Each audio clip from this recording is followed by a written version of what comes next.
Guarantee guarantee. ಇದು guarantee news. ನಾನು ಧನುಶ್ರೀ. ಮಕ್ಕಳಿಗೆ ಹೆಸರಿಡೋಕೆ, ನಾಮಕರಣ ಮಾಡೋಕೆ ಇನ್ನಿಲ್ಲದ ಸರ್ಕಸ್ ಮಾಡೋ ಅಪ್ಪ ಅಮ್ಮ ಇರೋ ದೇಶದಲ್ಲಿ ಕೆಲವು ಹೆಸರುಗಳಿಗೆ ವಿಶೇಷ ಆಕರ್ಷಣೆ ಇರುತ್ತೆ. ಭಾರತದ ಅತ್ಯಂತ ಜನಪ್ರಿಯ ಹೆಸರುಗಳಲ್ಲಿ ಯಾವುದು ನಂಬರ್ 1 ಅಂತ ಹುಡುಕೋಕು ಮುಂಚೆ ಟಾಪ್ 10 ಹೆಸರಿನಿಂದ ಶುರು ಮಾಡೋಣ.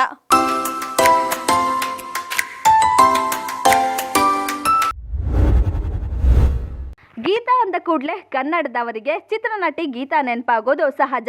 ಆದರೆ ಈ ಹೆಸರಲ್ಲೇ ಭಾರತದಲ್ಲಿ 28 ಲಕ್ಷಕ್ಕೂ ಹೆಚ್ಚು ಜನ ಇದ್ದಾರಂತೆ.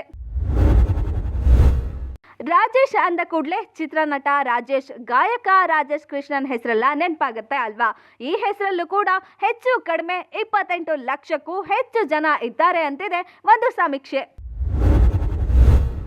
ಇನ್ನು ಸುನಿಲ್ ಅನ್ನೋ ಹೆಸರು ಕೂಡ ಅಷ್ಟೇ ತುಂಬಾ ಪಾಪ್ಯುಲರ್ ಆಗಿದೆ. ಈ ಹೆಸರಿನವರು ಕೂಡ 29 ಲಕ್ಷಕ್ಕೂ ಹೆಚ್ಚು ಜನ ಇದ್ದಾರೆ ಅಂತ ಒಂದು ಸರ್ವೆ ಹೇಳಿದೆ. ಇನ್ನು ಸಂಜಯ ಅನ್ನೋದು ಮಹಾಭಾರತದ ಹೆಸರು. ಕುರುಕ್ಷೇತ್ರವನ್ನು ಕಣ್ಣಾರೆ ಕಂಡ ಸಂಜಯ್ ಅನ್ನೋ ಹೆಸರಿನಲ್ಲಿ ಭಾರತದಲ್ಲಿ 30,18,000ಕ್ಕೂ ಹೆಚ್ಚು ಜನ ಇದ್ದಾರೆ. ಮಕ್ಕಳು ಸದಾ ಸಂತೋಷವಾಗಿರಲಿ ಅಂತಾನೋ ಏನೋ ಮಕ್ಕಳಿಗೆ ಸಂತೋಷ್ ಅನ್ನೋ ಹೆಸರಿಡ್ತಾರೆ. ಸಂತೋಷ್ ಅನ್ನೋ ಹೆಸರಿನವರು ಭಾರತದಲ್ಲಿ 30,41,000ಕ್ಕೂ ಹೆಚ್ಚು ಜನ ಇದ್ದಾರೆ. ಇನ್ನು ಅನಿತಾ ಅನ್ನೋ ಹೆಸರಿನವರ ಸಂಖ್ಯೆ 30,51,000ಕ್ಕೂ ಹೆಚ್ಚು ಜನರಿಗೆ ಇದೆ. ಇನ್ನು ಶ್ರೀ ಹೆಸರಿನವರು 30,69,000ಕ್ಕೂ ಹೆಚ್ಚು ಜನ ಇದ್ದಾರೆ ಅಂತಿದೆ ಸಮೀಕ್ಷೆ. ಅಂದ್ರೆ ಶ್ರೀ ಅನ್ನೋ ಪದದಿಂದ ಆರಂಭ ಆಗೋ ಹೆಸರು ಶ್ರೀನಾಥ್, ಶ್ರೀಕಾಂತ್, ಶ್ರೀಜಿತ್, ಶ್ರೀಧರ್, ಶ್ರೀನಿಧಿ, ಶ್ರೀಲಕ್ಷ್ಮಿ ಹೀಗೆ. ಜೊತೆಗೆ ಶ್ರೀ ಅನ್ನೋ ಪದದಿಂದ ಕೊನೆ ಆಗೋ ಹೆಸರು ಧನುಶ್ರೀ, ಜಯಶ್ರೀ, ಮಾಲಾಶ್ರೀ ಈ ಹೆಸರುಗಳೆಲ್ಲ ಇದೇ ಲಿಸ್ಟ್ಗೆ ಬರುತ್ತೆ. ಇನ್ನು ಸುನೀತಾ ಅನ್ನೋ ಹೆಸರಿನವರು 40 ಲಕ್ಷಕ್ಕೂ ಹೆಚ್ಚು ಜನ ಇದ್ದಾರಂತೆ.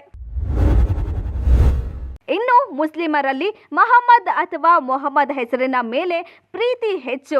ಅದು ಪೈಗಂಬರರ ಹೆಸರಿನ ಭಾಗವೂ ಆಗಿರೋದ್ರಿಂದ ಭಾರತದಲ್ಲಿ 40,23,000ಕ್ಕೂ ಹೆಚ್ಚು ಜನ ಈ ಹೆಸರಿಟ್ಟುಕೊಂಡಿದ್ದಾರೆ ಅಂತಿದೆ ಒಂದು ಸಮೀಕ್ಷೆ. ಇದು ನಂಬರ್ 2 ಸ್ಥಾನದಲ್ಲಿದೆ. ಇನ್ನು ಭಾರತೀಯರಿಗೆ ಶ್ರೀರಾಮ ಅನ್ನೋ ಹೆಸರು ಎಷ್ಟು ಇಷ್ಟ ಅಂದರೆ ಮಕ್ಕಳಿಗೆ ರಾಮ್ ಅನ್ನೋ ಹೆಸರಿಡೋಕೆ ಇಷ್ಟಪಡ್ತಾರೆ. ರಾಮ್ ಅನ್ನೋ ಹೆಸರಿರುವ ಜನ ಭಾರತದಲ್ಲಿ 56 ಲಕ್ಷಕ್ಕೂ ಹೆಚ್ಚು ಜನರಿಗೆ ಇಟ್ಟಿದ್ದಾರೆ. ಇಷ್ಟೆಲ್ಲ ಕೇಳಿದ ಮೇಲೆ ಹೆಸರಲ್ಲಿ ಏನಿದೆ ಅಂತ ಅನ್ಕೋಬೇಡಿ. ನಮ್ಮ ಹೆಸರು ಈ ಲೀಸ್ಟ್ ಅಲ್ಲಿ ಇದ್ರೆ ನಮ್ಮದು ಜನಪ್ರಿಯ ಹೆಸರು ಅಂತ ಖುಷಿ ಪಡಿ.